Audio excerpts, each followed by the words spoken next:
It's Bobbbaaaay, and we back. Ladies and gentlemen, welcome back to the Purpose in the Youth podcast with your favorite bearded man, Bobbbaaaay. Today on the show, we got rapper, producer, entrepreneur, enthusiast, Cam Meekins.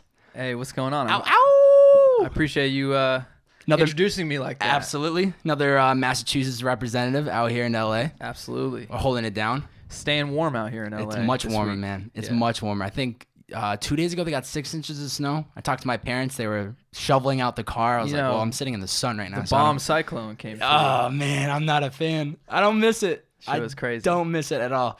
Who is Cam Meekins today, and how young is he? Cam Meekins is 24. 24 years young? I don't know why I'm talking in third person, but yeah, I'm 24 years old, about to turn 25 in a couple months. Okay. Yeah. Killing it? Yeah, man. How's it feel to be 20? That's a big 25. That's quarter century, man. Yeah. I'm going to have that quarter life crisis. 24 has been a good year, though, man. One of my best years yet, honestly. That's good. Yeah. You want to keep, obviously, making slow, continuous progress as the years go. That's the key. Take me back, though. Born in Newton. Yeah. Raised in Wellesley. Yep. 2 brothers, sister. Right? Almost. You almost got it. Come on. 3 brothers. Damn, I thought I did my research. Yeah, 3 brothers and a sister. So I was the youngest of 5. Okay. Yeah. How was that environment? You're the youngest one in the crew. Yeah, I mean, I think, if you're a part of a big family and you're the youngest in the family or on the younger side, I think you probably realize this. Like, when you're in a big family with a lot of siblings, like, you just are a product of your environment all over the place. You got these older siblings doing things. People are, throwing parties, having people around. Like, there was always people around when I was growing up because it was just a lot of kids. And so for me, I was just absorbing everything all the time. And that's really how I got into music, was just because of my older siblings. They were making music themselves? Yeah, or? my older brother Kyle had a band when I was like, 9, 10, 11 years old. Yeah. And in the basement of my house, they would practice and play music all the time, and I would just go down there and sit at the top of the stairs and just watch them and be like, damn, this is so cool. Yeah. And I was always super into music at a young age, like singing, figuring out things, banging on the drums, like whatever. But it wasn't until then I saw them like playing live music that I was like, this is awesome. And I started going down there whenever they weren't there and just picking up their instruments and figuring out how to play it. And that was really what got it all started, honestly. So, like, the sibling thing for me has always been a blessing because it just, like, it gave me everything inspired I had. you to actually step into that. And it's like, it's just like having a lot of different role models in your life more than just like your parents. Yeah. My brother Nick is 18 years older than me. So when I was born, he was like a, babysitter, always watching me and everything too. So it was cool. It was cool being the youngest of 5. Yeah, that's got to be a good environment. Obviously, they could pick on you too. You have like the typical relationship with you being the youngest. Right. How were your parents? Like, was it tough for them to raise you guys, or was it kind of? I mean, They made it work. They made it work. Yeah. My parents are awesome. They were always super supportive of all of us. So my whole family, like, we have all done so many different things. Like, I'm a musician. My sister is a lawyer. She's like, she's the one who went to college and like, really just did the traditional path, and she's just so smart.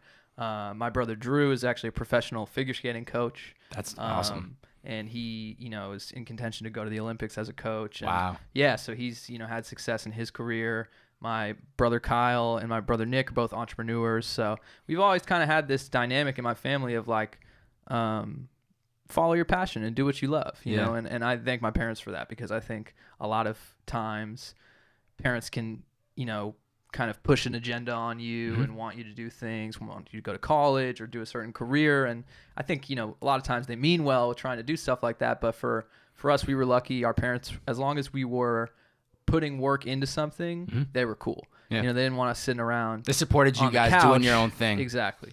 It's interesting how you guys all played out and you end up doing different things. Right. The lawyer, music. Yeah, I mean, it truly shows, like, we all probably, found what we were passionate about and just kind of leaned into it. And I thank my parents for, allowing us to be like that. At 15, you got into a pretty bad jet ski accident. Yeah. What was the story about that, and what kind of happened? Yeah, so that was a pretty big thing for me to, like, really, like, figure out what I wanted to do in life, because it was just a near-death experience, essentially. I was on vacation with a friend of mine and his whole family. They took me on a vacation that they were going on, and we were in St. Martin, and we rented jet skis. We were all out on jet skis. I was 15, and my buddy was 15, and then he had a younger brother too, and we were all out on jet skis, hanging out. Everything's totally fine. Hour later, we have to like kind of get together and go back to the beach and turn our rentals in. And as we're like sitting there just kind of talking to each other on our jet skis, one of the kids comes like speeding towards us, like pretty much lost control of his jet ski. And so we're sitting there on our jet skis yelling at him, stop, whatever. And dude's coming at us like, super fast, coming right towards me on my left side. And so eventually, I try and like get ready to jump off of my jet ski because I'm about to get hit by this kid. And, I didn't make it off of the thing in time. So I got hit on the left side and ruptured my spleen, got knocked into the water. It was just like a crazy experience. And like this random guy who was also out there on a jet ski, like just like a neighborhood guy, St. Martin guy, saw what happened. I got on the back of his jet ski. He took me back to the beach, which was like 10 minutes. Like we were pretty far out. So it took like 10 minutes for me to get to the beach. I get to the beach. I'm like stumbling, trying to like figure it out. At this point, I thought maybe I just like broke a rib or something. I didn't really know. So you were still functioning. You could breathe. Yeah, you can I was good. But But probably a lot of adrenaline, I would assume. At that point, people ask me like, oh, like did it hurt? Whatever. I was like, I was just like in survival mode. You know what I'm saying? So I got back to the beach, and I got super lightheaded because I was like bleeding internally. So then I couldn't like stand up, so I had to lay down. Ambulance came. They kept thinking that it was just a broken rib because the symptoms are kind of the same as if you rupture a spleen and broken rib, same thing, like shortness of breath, whatever. And so then I got to the hospital, and they're like, no, like you ruptured your spleen, like you're like bleeding to death, and like we need to get you into emergency surgery. And it was like a couple minutes later, I was just out, like, and if you ever got surgery, like like a actual routine surgery, it's casual. They're like, count back from 100 and whatever. But this wasn't like that. They wheeled me into this room, threw a mask on me, and I was out. You were just gone. The next thing I knew, I woke up, and I was fine, and the doctors did a great job. So, but going through that experience after the fact, during the recovery part of it, I was in the hospital for like a week and a half, and then I came back to Boston, and I was recovering for a while, and I just got in like a dark place because I was just like, damn, like,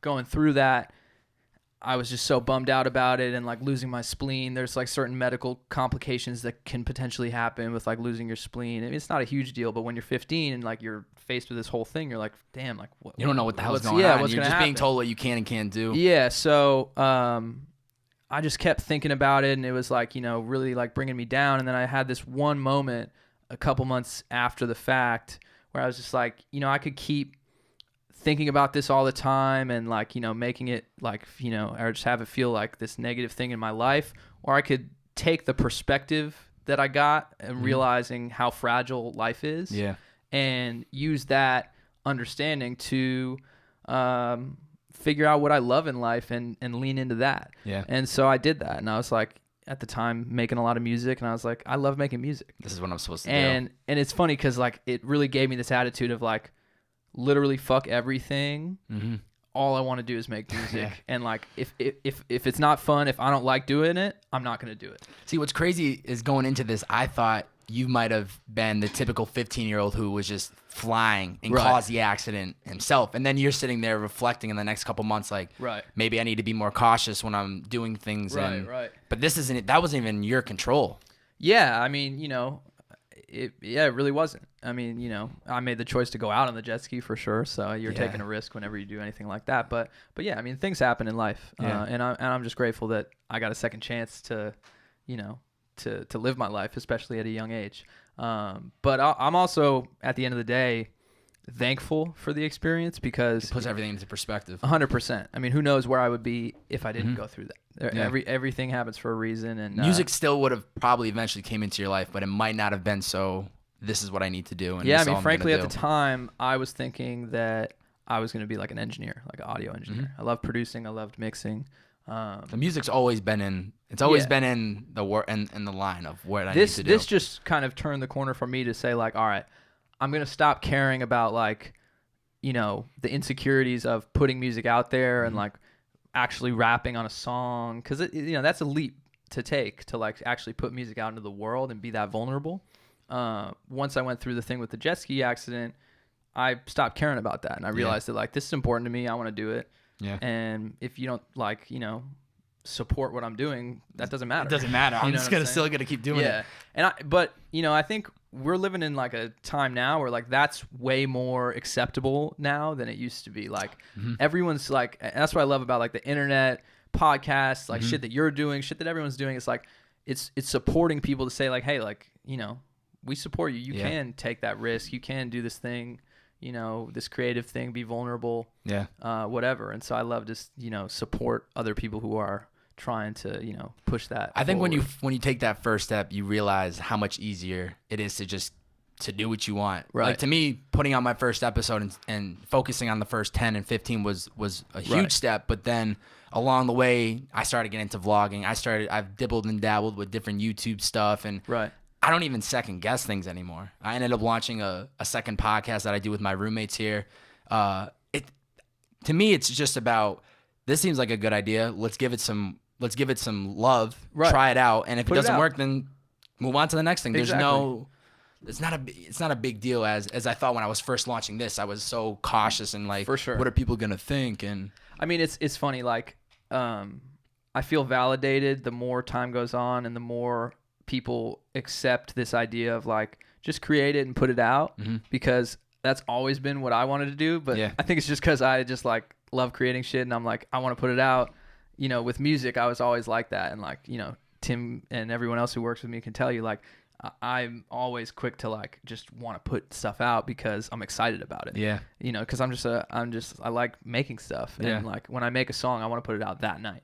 And sometimes I need to like reel that back in and like, yo, like we should put a plan behind this and like market it more. Strategy to it. It's not just. But on the other side of that, it is cool that like we live in a time now where like things are really quick, and it's like if you have an idea, you can make a podcast and get it on iTunes within a matter of 24 hours. Literally. And you can make a video and put it on YouTube, and you can put a video on YouTube every single day and build a huge following. One of my best friends, Kyle Beats, just started making YouTube vlogs last year, and he's got 50,000 subscribers. Wow. Now. And he's one of the most poppin' like YouTube like online beat makers in the game now. And it's just because he did the work every single day. Yeah. And I was saying to Blaine last night, it's like this is the time where like if you want something now, you can have it. You just have to work for it. You know what I'm saying? But like, you can have whatever. 100%. But like, you just have to work for it. And like, yeah, that's always been the case, but it's never been more the case than now. Yeah. It's like everything is at our disposal. Like all the information we need to get whatever it is we want, whether it's like a successful music career or a YouTube career or, being the best accountant in the world. It's like, you can be whatever you want. Yeah. You just got to put the work in. Yeah. And so it's a super cool time to be, an artist or an entrepreneur or anything right now, because there's just like a lot of energy behind it and a lot of support. So. Yeah. I think it's important too that people are now realizing that, say music is the number one thing they want to do, finding other outlets to gain people to want to check out your music. Right. Not only is he making music, but he's also a vlogger, and he does this and that, and maybe you start a podcast one day. Right. I think it all funnels back to like who Cam Meekins is or who Bobbbaaaay is, and it all plays out. You start to see, I want to go to the music though, you start to see a lot of success at 17. That's when I feel like, when I'm thinking back, when I first started hearing Cam Meekins and I was in high school, it was around that time. And there's a lot of things going on. You're doing shows, tours. You were doing a record. I remember watching an interview prepping for this. It was like, I'm about to do a record with Chris Rebby. You seemed like the happiest kid in the world. And you were very well spoken and humble. Yeah. Talk to me about what kept you grounded, because it didn't seem to me like you were just trying to, the camera was on and you were in an interview. It seemed very genuine. Yeah. And I was actually taken away. I was like, this guy has kind of known what he needed to do for, it seems like, quite some time. I think it's a combination of one, like, the perspective I had from like that whole jet ski thing. That really did, and I don't want to like just, bring everything back to that, but that really did at that point in my life dictate like everything for me. I believe it, because it gave me this perspective. I mean, when you're 16, 15, 17 years old, like, you don't think about dying. You know what I'm saying? Like, you really don't. Mm-hmm. And you actually even think the opposite. You feel like you're invincible. You have nothing. That's why, you know, when you're young, you take drugs, you take risks, you do shit that is dangerous. You drive fast in cars, you know, you do all these things because you don't think that, like, your life is vulnerable, is, like, you know, fragile like that. And so I ended up figuring out that it was, and that changed everything for me. And it, you know, it gave me this perspective where I was just happy to fucking be here and happy to be following my dreams. And so, yeah, when I was that age and I started actually putting music out online and people started supporting it, I was like, yo, this is like everything I ever wanted to do. Yeah. I got to just keep doubling up on this. You know, it's like, all right. I remember I put out a song, the first song I ever put out online. I put it out on YouTube. So back then it was just Facebook and YouTube. There was no Instagram. Much easier, just two platforms. There was no SoundCloud. It was like the only thing I did was I made a Facebook fan page and I put a bunch of songs on YouTube. And the first song I put on YouTube, it got 600 views overnight. And I remember like sitting in my high school class and I was like, yo, like this is fucking crazy.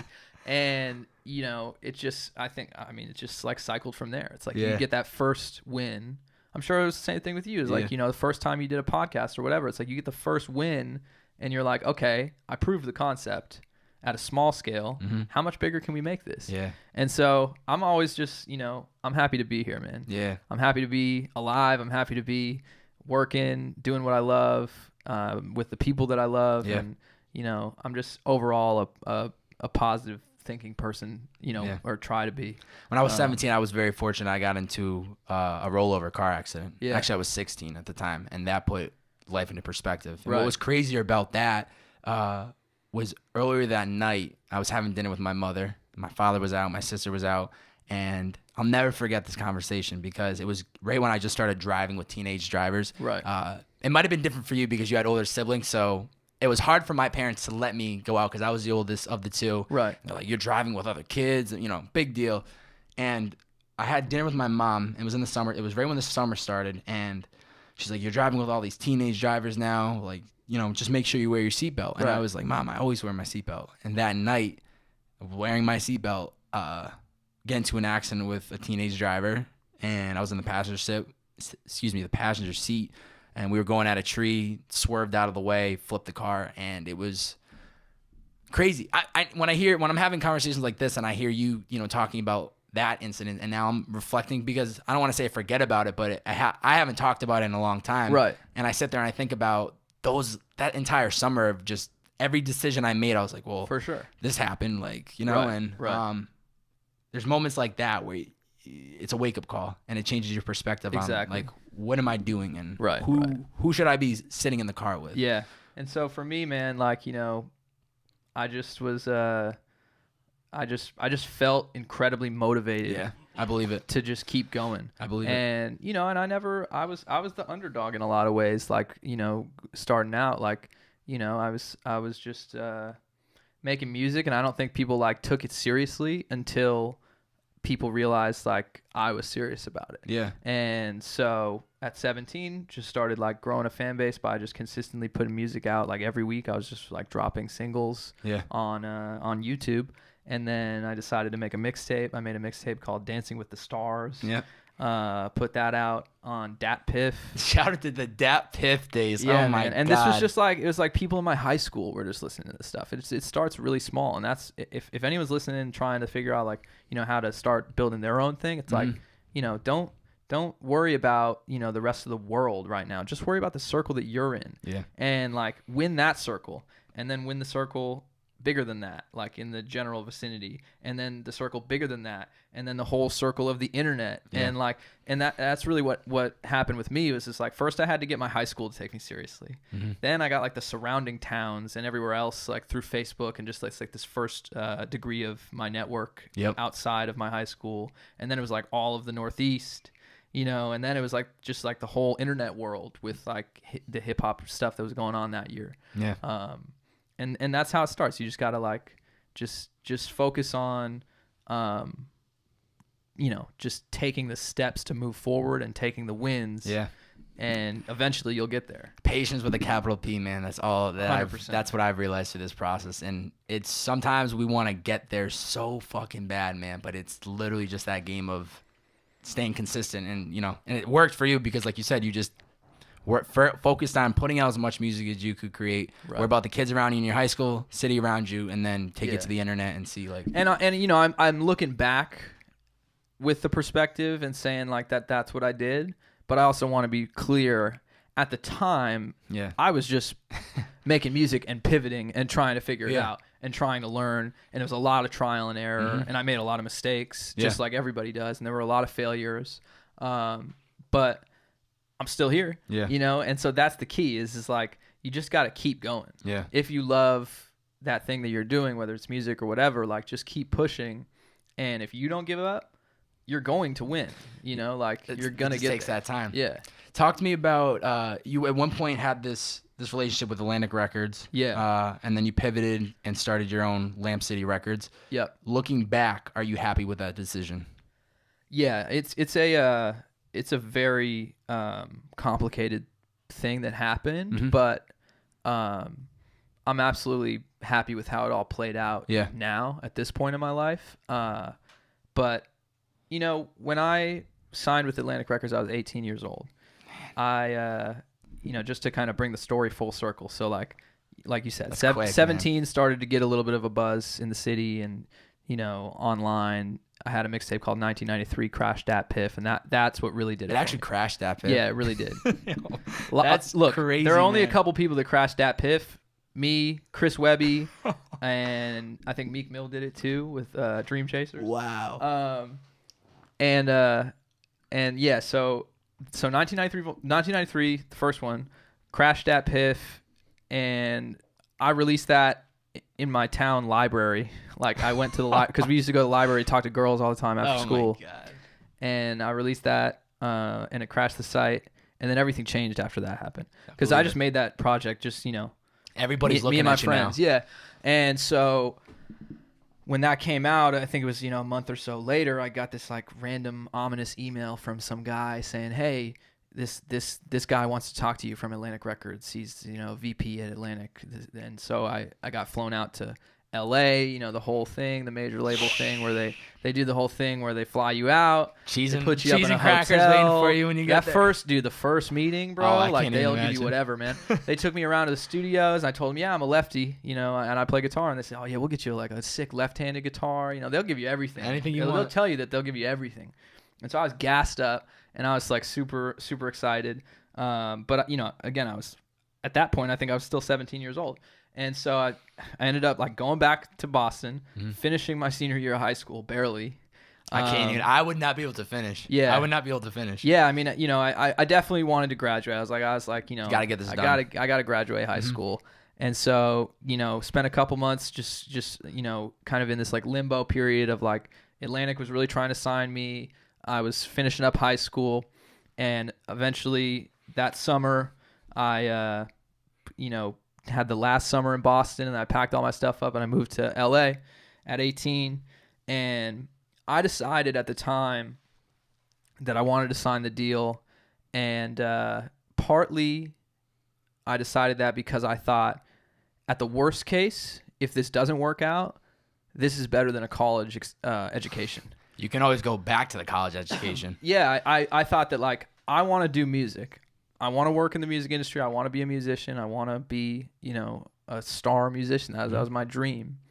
And this might make it happen, but at the very least, I'll learn about the industry and, it'll make me a better entrepreneur, because one of the reasons I love hip hop and I did hip hop music instead of any other genre is because hip hop and entrepreneurship are synonymous in my mind. There's no other genre of music that is directly correlated to being an entrepreneur and like supports entrepreneurship more than hip hop. You're right. And as much as I love just being an artist and like playing music, I love being an entrepreneur too. And that was just as fun for me as making the music, figuring out how to put the music out and get people to listen to it. That process is also an incredibly fun creative process. And so I always knew one way or another, I wanted to like run my shit too.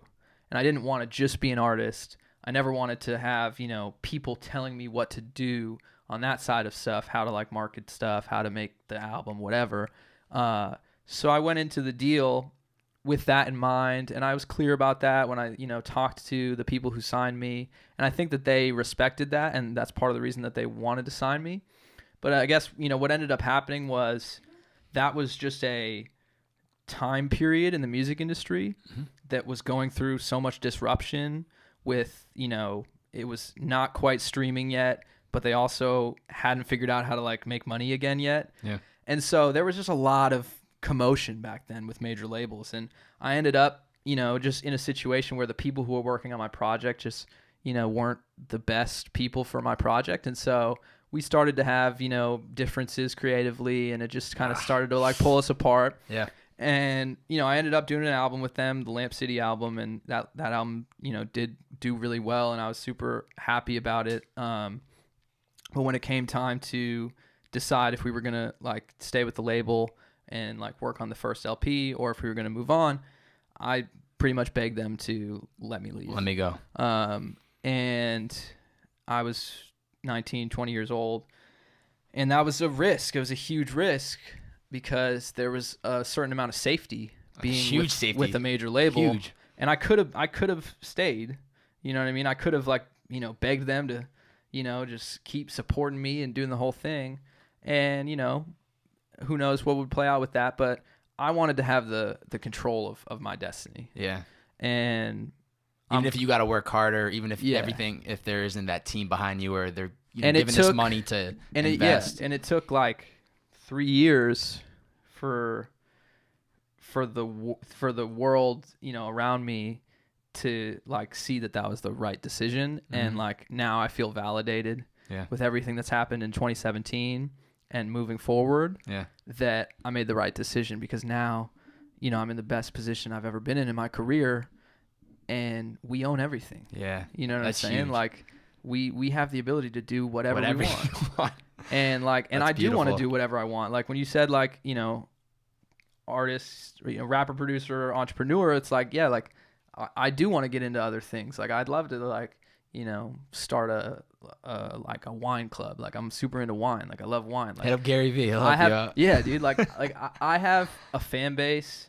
Like I call it the Lamp City fam, and like that's truly what it is, because like the people who support me, I might not have the biggest fan base in the world, but I have the core fan base that is down to rock with me on whatever. Yeah. And I'll take that. That's huge. Over anything in the world. And like, if the industry doesn't want to like give me recognition, that's fine. Like we're good. You know what I'm saying? Like TuneCore still cuts the checks. Yeah. And like my fans still support me. Yeah. And they allow me to create, and it's just like this cycle that keeps reciprocating. And like, I feel like I need to keep putting the work in, and the more I put the work in, I think the more that they want to support me. Yeah.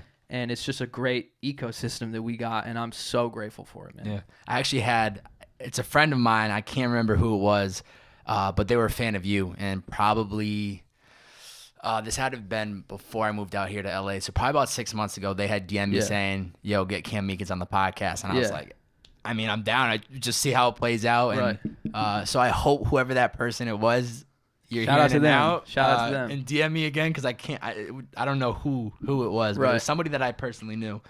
So it's funny how that works out. But I want you to think, Lamp City, then the 1993 Volume 2, all these projects to where you are today. What do you think, has changed the most about you along this journey? Because obviously through the music, we can hear you telling your story. Yeah. But what do you think the big picture is? Like, what has changed about Cam Meekins? For sure. That's a great question. I mean, for me, I always said that the one thing that connects all of my music is that I'm just talking about my life in every sense of it.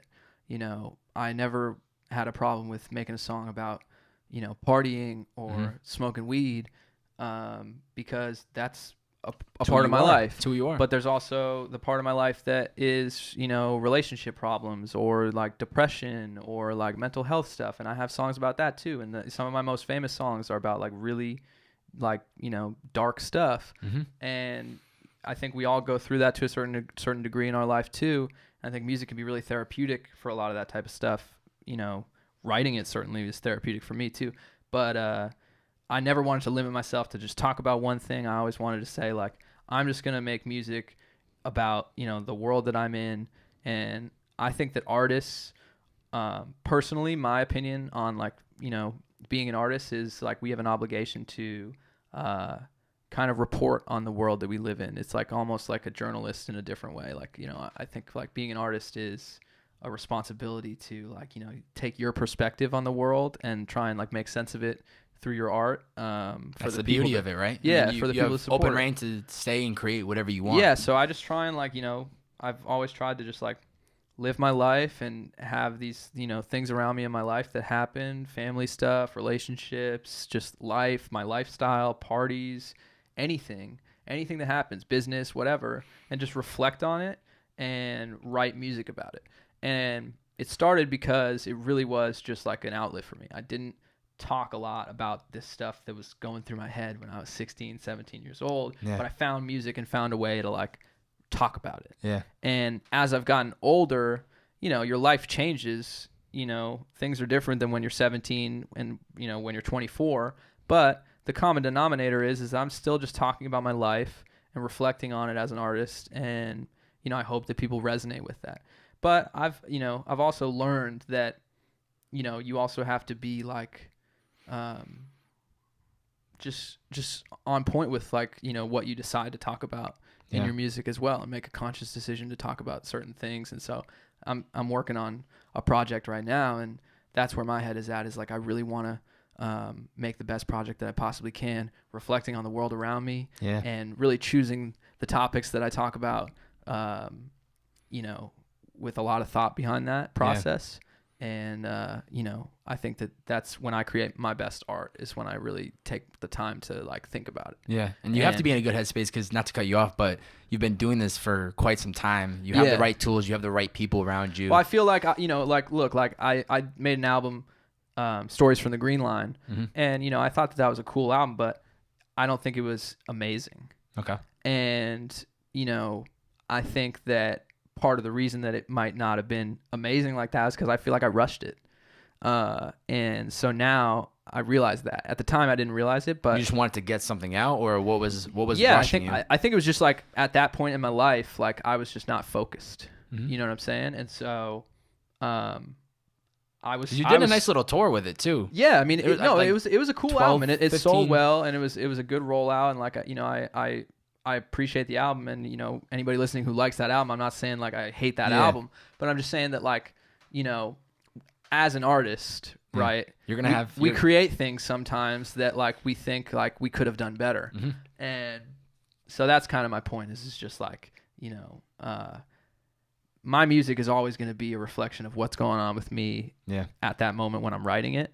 And I just personally think that I'm, like, in a really awesome spot right now with creatively where I'm at. And so I'm excited for the music that I've been making, and for the music that I'm making going forward right now, because I feel connected to it a lot. And that seems to be when the best music is made, is when you're really resonating with it. Yeah, you don't want to rush it, right? You don't want to feel like you have to hit a deadline, or even when I'm trying to create something or put something out, I don't want to feel like I'm rushing that, because if I'm putting something out, and I have done it recently in the past, where I put something out and I either didn't go back and rewatch something, or I didn't think things through when I should have. And once it's out, it's out. There's no going back. Right. But there's also going back to the whole speed. Like the world we live in today, there's so much content being pushed that it's like, as an art, for your instance, as an artist, does it make sense? Clearly you defined who you are, and you have a following, and you have this brand. Does it make more sense to be very conscious about what you put out, or do you just continually push out songs that you like, even though they might not make it to a project?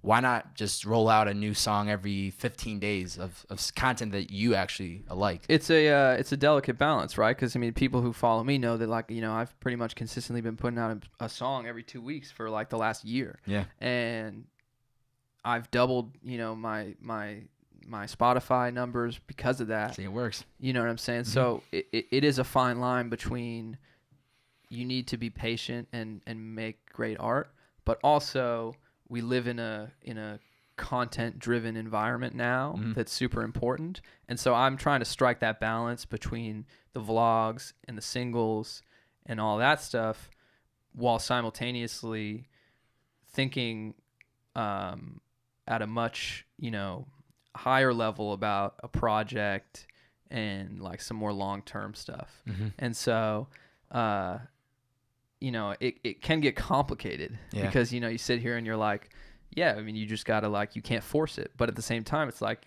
everyone's putting out a song like every single week. And so like, if you're a rapper trying to compete with like, all everything that everyone's doing, and you see Russ buying a house because he put a song out every single week, you're like, shit, I got to do that too. Yeah. And so like, everyone's trying to do the same shit now, and everyone's trying to figure it out, and no one really has the right answer. But at the end of the day, it's important to like be relevant and have content coming out all the time. And if the content is good, then you should feel, good about putting it out. Yeah. But personally, I also believe that there's an incredible, thing that happens when you make a great project too. And I am the type of artist that has always loved to really try and make a project, and I'm excited to without giving too much away. I don't even want to ask when we should expect it. I don't want this to be I'm excited the place to just where you shouldn't have said something. thinking about that. Yeah. Because you have to balance it. And so I'm just letting it all happen, as it's meant to. Yeah. And I think that, it's all gonna end well. But it's a cool time right now, man. Like, it's cool to see all these kids have a lot of energy behind making music. Yeah. Like, there's nothing I love more. I mean, you're a New England kid. Like, there's nothing I love more than seeing these kids hustle their ass off to try and build a following. Yeah. Like, I look at what Just Juice is doing, and like, I have so much like love for that dude and every other dude out in like that area who's just like, they're just taking their life and taking control of it. Yeah. And like, they're saying, look, like, I want to be a rapper. I'm going to do it. I'm going to do it. I'm going to do it. And I'm going to utilize Instagram, and I'm going to utilize YouTube and all this stuff. And it's like, yeah, like, that's the world we live in now. And like, do your thing. Yeah. Hell yeah. I don't want to put you on the spot, but talk to me about your right-hand man, Tim LaRue, who's in the room today. Yeah. He was episode 32 of the podcast.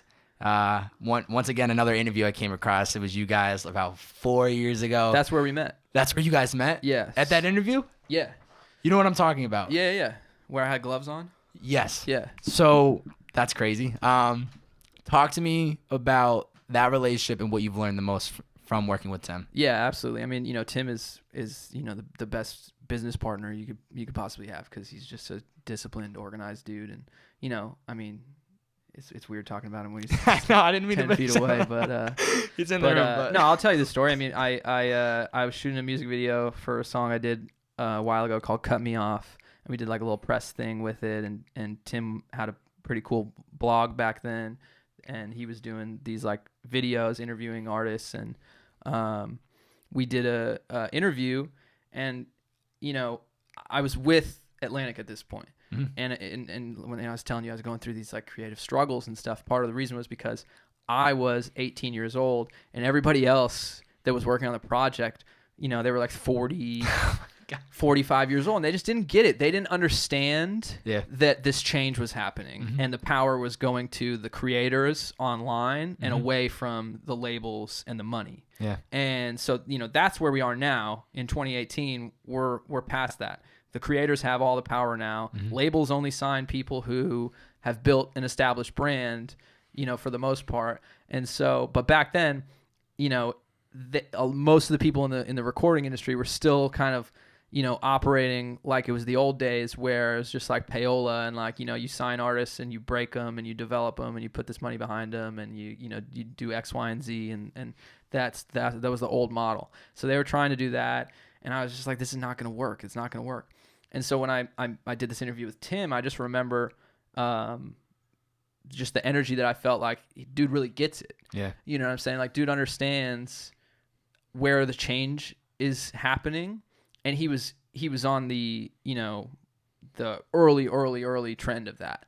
And, one of the coolest things about Tim is that like he's been involved with a lot of like, artists that have broke out independently in a lot of different ways, and like been supporting them at a very early point. And I think, you know, I just kind of saw that he had that perspective, and I was like, dude, like we got to figure out a way to work together. Yeah. And so we started working together just like on a like consulting basis. I got him, you know, I asked him to help me out with the project, and then we just developed a friendship and a business relationship from there. And then when I decided that I wanted to be independent, you know, Tim really helped me through that process, and has really, you know, in one way or another been, you know, my manager, for my whole entire career essentially now. Yeah. And so, you know, I wouldn't be here without like, you know, just his ability to just hold me down at the end of the day. I mean, that's really what it is. I think that like the best artist manager relationship is like, you know, the balance of you have to let an artist be an artist, but you also have to push them in the right direction. Yeah. And so, you know, if I'm getting off track, you know, I look to Tim to keep me focused. And so that's always been it's our important, man. Yeah. You got to find those people that, especially when it's a genuine, as early as that, you know, when nothing, I mean, we were just kids, you know what I'm saying? Yeah. So that's the other thing is that like we've grown up in the industry and learned everything that we've learned too through these years. And, you know, we just now have a lot more of an understanding of how the game works because of everything we've been through and all the mistakes that we've made and everything, you know what I'm saying? And you guys also have a great team. Yeah. Like everyone, not only you as the artist, but you got Cousin Stiz and Michael Christmas, and it's just a whole community, man, of like people that, you know, were in that kind of circle back in 2013 in Boston, 2012 Amazing. And stuff. Like, you know, we're all cool and everybody is succeeding in their own way, and it's so dope. It's beautiful because it's not, you guys aren't following or aren't, I would say, put together as the same type of artist, the same type of music. And we're not, man. Like, you know, like completely separate. My music is nothing like Stiz's music, but you know, that's the homie, and like it's so dope to just see, like, you know, people just develop their brands and just like, you know, have their own like voice. You know what I mean? And Tim connects all those dots, you know, between all the artists in Boston that Tim works with and everywhere. Yeah. Is there anything in your daily routine that is a must for you to be in like the best creative process or environment? So I have a studio now that I work at. Like I got my own studio. Is it where you live, or is it completely separate location? No, it's like a different location. Because some people, I used to work out of where I live. Some people like that being all in one spot, and then some people like being able to walk into the door and know I'm in my working environment. Yeah, I used to love being able to wake up and like make music in my apartment, but then as I got older, like I just wanted to have like a place to go and really just like do what you have to do. Like when I go there, I'm making music and that's it. That's the only thing I'm doing. So now that I have that, my routine is mostly just based around like that, you know, figuring out when I'm going to go, and when I'm in there, and it's just a vibe. Turn the lights down, light the candles, get the whole thing set up. Love it. I got candles back here too, man. Exactly. So, yeah, it's just about I've always thought it's about like two things, right? You have to have the discipline to show up and like put the work in no matter what, because you can't, like, I used to think when I was younger that being an artist meant living your life and like when you feel inspired to write music, but that's just an excuse to be lazy. I'm 100% certain of that now. Anyone who says that that's what an artist is a starving artist, and you know, I have no interest in being a starving artist. Calling them out. No, I'm serious. I mean, I'll say this all the time. Like, you know, okay, that's cool. Like if you want to, you know, wait for that glistening moment. like it'd be a true artist like that, but like it's also like there's also like the music business too, and so like I'm in the music business, I'm not just in the music. And so I think if you're going to be in the music business, then you have to show up for work every single day, you know. And if you're an artist, you got to show up to the studio every single day, because if you're not, you know, somebody's at work, somebody out working, like someone else is going to make a song every single day and then pop off. And so the first thing is just the discipline to do it every single day. And once I realized that, you know, a lot of good things started to happen. And then the other thing is just, you know, allowing yourself to go through life and just reflect on like the stuff and get inspired and let it take you wherever it's going to take you. But that can't happen unless you have the discipline of To showing show up. And so even if you show up and sometimes you don't make anything that's great, it doesn't matter. The important thing is that you showed up. Yeah. And so you're not going to mind showing up. Obviously, you're going to have the days when you don't want to go to the studio and you're just going to chill all day and do your own thing. But I would imagine you don't mind showing up because this is your passion. This is you're making a living doing what you love. For sure. You know? Like, for sure. Why wouldn't you want to go to the studio and just see what happens? 100%. But yeah, I think that like, people have this misconception about like, if you're an artist, it's not the same thing as, if you work a job or whatever. But that doesn't mean that you don't have to like dial in on your craft. Mm-hmm. You still got to like work on it because the more you do music, the better you get. Yeah. Obviously. And it just happens quicker if you put the work in every single day. So I'm a firm believer on the motto of, just at least, getting those few hours a day in to keep moving it forward. Yeah. What would you say if you had to give your 10-year-old self one piece of advice? What would it be? I know we talked about, at 15 you had the accident and that really changed your perspective on life and everything. But looking back from where you're at today at 24, if there's one thing you could tell your 10-year-old self, what would it be? That's a good question, man. 10 is an interesting age. I think I would probably say learn how to play music. Yeah. Get better. Get going earlier. Now, start going. Yeah, start earlier. Start making music earlier. I mean, I think, the other thing that I do think about all the time is like I was really a bad student growing up my whole entire life. I just never cared. And, I never thought that it was because I was like dumb. I don't, but it was just because I just wanted to do other stuff.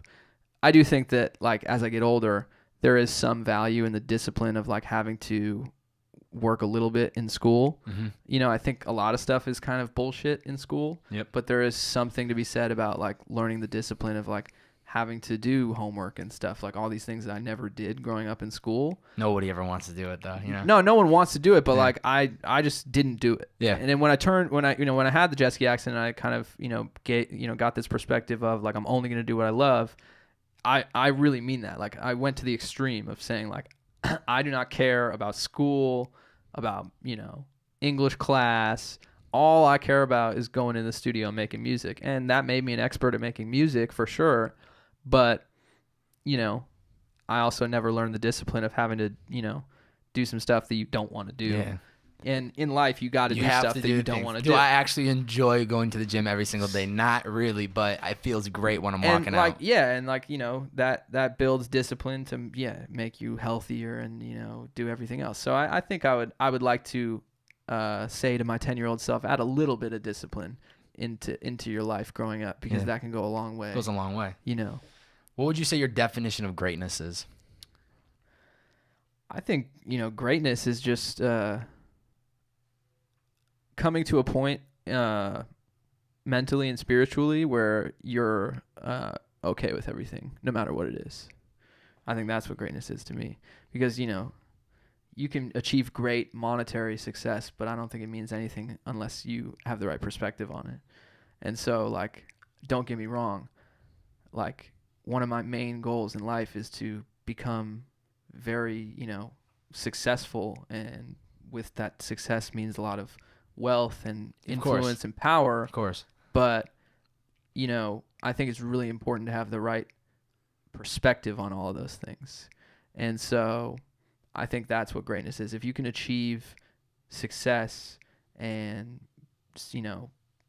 just achieve whatever the top level is for whatever you're doing, and also have the realization, that we're all human beings, mm-hmm. and to be, compassionate and just like be a good person. I think that's greatness. Yeah. And you talk about the, being the entrepreneur, and obviously, like you just said, you want to eventually become, I guess, a businessman or more, is there something that you vision happening? Like, aside from the music, obviously that's the core and that's always something you're going to do. But, you know, you're doing the vlogging and you're trying to mess around and see what works and what doesn't. But is there something you definitely see happening that you want to do? Yeah, I mean, I think like my long-term goal is to just, you know, just to be myself and keep developing, you know, new ideas and keep creating things. And I think what's cool about being an entrepreneur is it's like the ultimate creation. It's like you can put money into new ideas, new startups and new things. And it's like creating something from scratch all over again. Yeah. So I think the dream would be successful enough that not only do I have all these things going with my brand, but I can help, you know, be a part of other people's things that they're creating as well. Yeah. So I'd love to, you know, continue to get more involved in stuff like that. And I already am in some ways. You know, I've invested into a couple different like you're right. things. You know what? I totally overlooked that. I forgot you do there's a couple of business things that you're public about, correct? Yeah, I invested in my brother's English muffin company. Yeah, I don't even know. That just clicked in my head right now, and I don't know how I overlooked. So I mean, honestly, I think, you know, the dream for me would just be to just grow on all the stuff that I'm already doing and just have it be at a level that's, you know, I mean, like, you know, I think it's funny because obviously I'm nothing like 50 Cent, but like I love kind of. You got the same build, right? Yeah, right. But I love 50 Cent's mentality on business. Like, you know, like dude is a great investor. Yeah. You know what I'm saying? I mean, I would have loved to see him make more music after Get Rich or Die Trying that was like that. Yeah. You know what I'm saying? But I respect the dude's like hustle. That like, I think it's just authentic, right? Like, dude said, I'm going to get rich or die trying. And he did it. He did it. You know? So for me, it's like, I just want to be a part of creating like dope shit. Yeah. And, you know, the first step is succeeding as much as I can with my shit. And, you know, the dream is to do that and then just be able to, you know, do more stuff like that in the future with other projects, other businesses, other musicians. Just growing and growing. I think once you hit the first domino and things kind of start heading in the right direction, that's when you can start playing around and kind of investing in different things. And yeah, for sure. But I want to spit a little game on this for anyone that's listening, because it's an important thing to realize, because I made the mistake, and, you know, you don't have to make this mistake. There's a time and place for all of that. And the most valuable thing to invest your time in the early days is yourself and your craft. And so as cool as it is to, you know, start to make a little bit of like bread from whatever you're doing and throw it into like someone else's idea, it's more valuable like to you. You got to be stable before you start doing that. Yeah. So it's just like, you know, so yeah, at the end of the day, like I want to get to that point where I'm like, you know, doing these bigger things, but I've in you know, different times in my career gotten ahead of myself with it. You know, like with my label, I started to focus on like other artists at some point when I should have just been focusing on me. Yeah. You know, so that's the key, is like understanding when's the right time to do all that stuff is really important. And I've made that mistake, and I think, you know, anyone who's got a similar thing going on, just make sure you think about that. Yeah. And the important thing with being an entrepreneur is there's no age restriction. This is a game that you can play the rest of your life. 100%. So you can do whatever you want. You know, you're talking entrepreneurship, you're talking the music and creating, and you're talking about a lot of different things. If you had to narrow it down to what Cam Meekins' true purpose is, what would you say it is? I think, to quote Atmosphere, the world keeps a balance through mathematics defined by whatever you've added and subtracted. You know, I mean, that's what I'm trying to do. I'm trying to leave a lot more shit on this earth than I took from it when I die. You know, that's, at the end of the day, my number one purpose is to just like create timeless things that last way longer than I ever will. It's gonna be here for I mean, and you know, I have this weird obsession with like that whole concept, and I mean, maybe it stems back to the you know, the near death thing. But you know, I just have this infatuation with the idea that art and, you know, music and even being an entrepreneur in a lot of ways, like creating these things is a way of putting yourself into these things that are timeless and they last much longer than you do as a human being. And so that's all I'm trying to be on. It's just like, you know, just be able to do that and hopefully be at a point where, you know, I've put a lot more into the world that's positive than I've taken from it. Yeah. And you keep pushing that positive, it ends up coming back to you somehow, some way. Before I get into the closing questions, this is when I reverse the role. I allow my guests to ask me any one question. Yeah. 2 rules. 1, cannot be about the podcast. Okay. 2, it can't be a question that I asked you today. Okay. Do you think the Patriots are going to go to the Super Bowl? 100%. You want to put money on it? Oh, no. Oh, you're a Patriots fan, too. I'm a Patriots fan, too. We were talking earlier, and I was taking it offensive, like, oh, he's going to come at me, but yeah, I think 100% they're going to go to the Super Bowl. No, Tom Brady's a GOAT. I'm trying to get Tom on the pod. If I got Tom tomorrow, I'm cutting it off right there. I'm like, yep. And then on a good note, it was a great run, guys. All right, let me ask you this. I'll ask you a little bit more of a spicy question. Do you think that there's any truth behind that ESPN article that there's tension between Tom Brady and Bill Belichick and Robert Kraft? That's a good question. Because here's where I'm at. I really don't want to believe it, but why did we trade Jimmy Garoppolo? I don't know. Like the only answer is that Tom made that happen. I don't know, man. I don't want to get caught saying the wrong thing, but I don't know. I really don't know. Am I the first person to stump you with the question? I don't know where I should go with it. That's the tough part, but that's a good question. I don't know. I don't know what to say. See, how's it feel? Because you hit me with a lot of good questions. I do. Because that's, you know, I have to come with the good questions. But when it comes to the Pats, I would hope that what the article is saying is not true. For sure. I mean, but it's all speculation. Is it? I mean, we could spend a podcast talking about that in itself. True. True. So that was a fire question. Purpose in the sports youth. Purpose in the sports. Yeah, youth edition, or purpose in the youth sports edition. That's how it goes. Got me rattled up. Last questions for you.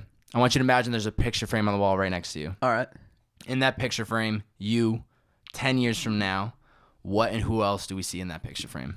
You see me, Blaine, and Tim LaRue holding a 2005 Lafite Rothschild Magnum bottle. Okay. Celebrating some major victory. Where is this being taken? New York City. New York City? Yeah.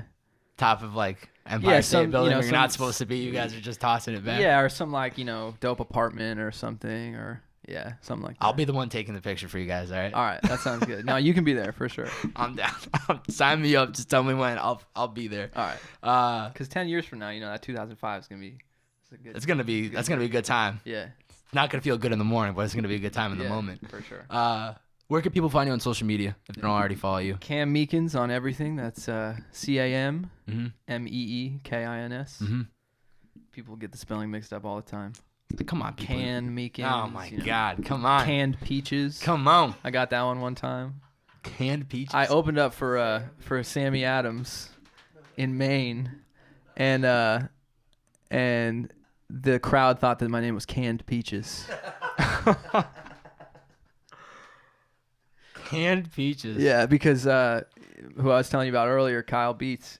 Before he was a poppin' YouTuber, he used to be my DJ, and he said Canned Meekins, but the way that he said it sounded like Canned Peaches. So, wow. Yeah. That's. I mean. So that's not my if you're handle. ever trying to rebrand on social media, I might have to make that my Twitter name work. for a little bit, but yeah, Cam Meekins on everything. YouTube. Is something like that too. Yeah, I'll have it all linked up so people don't get it mixed up with the canned peaches. But seriously, before I ask the last question, thank you for coming through today, dude. Thank you so much for having me. Man. Absolutely, I'm so glad we were able to make this work. Yeah, dude. And I just want to say real quick, like I love seeing what you're doing is kind of like an example of everything that we just talked about. 100%. As far as just look, there's no reason you can't do whatever you want to do. Yeah. You know what I'm saying? Like. The barrier to entry for anything now doesn't exist. Like, you can, like, if you absolutely have to, you can vlog on your cell phone. You can record a podcast on your cell phone. Like that, you don't need to buy equipment. You don't need money. You don't need anything, to start a dope brand, and like you're a great example of that. You started from nothing and now you have this established thing that is like so dope. Yeah. And so, shout out to you, and I really appreciate you having me on and letting me be a part of that. Yeah. No, I appreciate that, and that's like one thing that I try to like show people like through my journey is just document the fuck out of it. Vlogging, Instagram, Twitter, like showing people the realness and yeah, for sure. What I need to do to make things happen, you can do to make things happen. Are you willing to do it though? Like, are you willing to buckle down and keep your head down and just fucking work? Exactly. And it's gonna feel great when I get to where I want to be, because for sure. I know, what's the beauty of this podcast and just really starting to try to study great people. I love watching interviews because I love what I've realized even through the podcast is everybody goes through this same journey of nothing is clicking. It's just this like something's working, some things aren't, nobody's paying attention, like getting some views, getting a couple t-shirts sold. And then it's like this one moment, and I don't even call it one moment, but it's then all of a sudden things start to click and you feel great and if you feel amazing and everything is starting to click. And that is what as crazy as it sounds, I literally just like dream about / daydream about, because I can see the moment and that's what keeps me going. Hell because yeah, I know exactly where I'm going. It's just a matter of playing the cards right, being patient, and knowing that if I put it all on the line, if it's meant to be, it's meant to be. A lot of times too, that great thing is right around the corner from like your lowest of lows. Yeah. And so if you are in that position right now and you're listening to this, just know that thing is It's probably right around the corner. Yeah. Just know. Yeah. So thank you. I appreciate all that. I guess the last question would be for you then. For somebody that's listening, doesn't know what their passion is, doesn't know what their purpose is, what 2 to 3 pieces of advice would you give them? Yeah, I think... you touched on a lot. I mean, there's definitely a bunch of takeaways, but to just narrow it down to 2 to 3. Yeah, absolutely. I mean, I think I can answer that with one thing, because I had to do it for myself, and this was something that somebody taught me, and I'm trying to put it out there, and I actually wrote an article about it that you can read too on my Medium page if you want to really dive into it, but not to plug my Medium page. No, please plug it out, dude. But I really think that it's all about you, right? Like, just because I want to be a rapper and like, this is my dream, doesn't mean that your dream is any less valid if it's something completely different as far as like, what your values are. I think that's what it boils down to, or what are your values?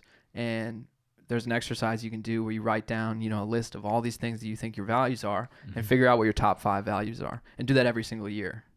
You know what I'm saying? And then dictate, the decisions about your life based off of what your values are.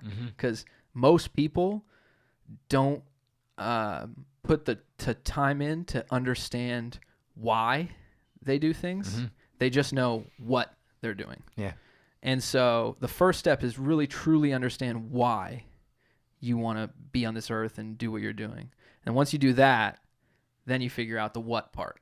And so the reason that the values thing is so important is because it doesn't always point to being an entrepreneur or being whatever. It's like, for example, if your values are stability and family and,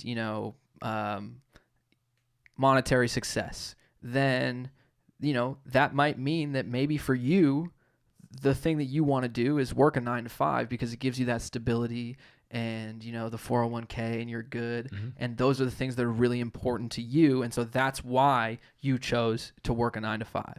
You have to know the why. I hate that I see so many people that I'm cool with that are doing these things and they're like, damn, I wish I could do this. I wish I could do that. It's like, you can do that. You're just not understanding why you're doing what you're doing. Yeah. You know what I'm saying? Like, if you're working a 9 to 5 job and you hate it, it's because that's not what your values are all about, But on the same, side of that, there's some people that love that because their values aren't their career, it's something else, and their career is just a means to an end for their values. Yeah. And so it's all about you, the individual. You really have to put the time in to understand, like, what are my values? And then from there, what do I do to achieve those things? And so, that can give you a lot of clarity to figure out what it is, what purpose you have. Figure out the why, then figure out what. Yeah. Cam Meekins, thank you for coming on the podcast, Thank you man. so much, bro. Absolutely appreciate it, man. We'll catch Cheers. you guys next time.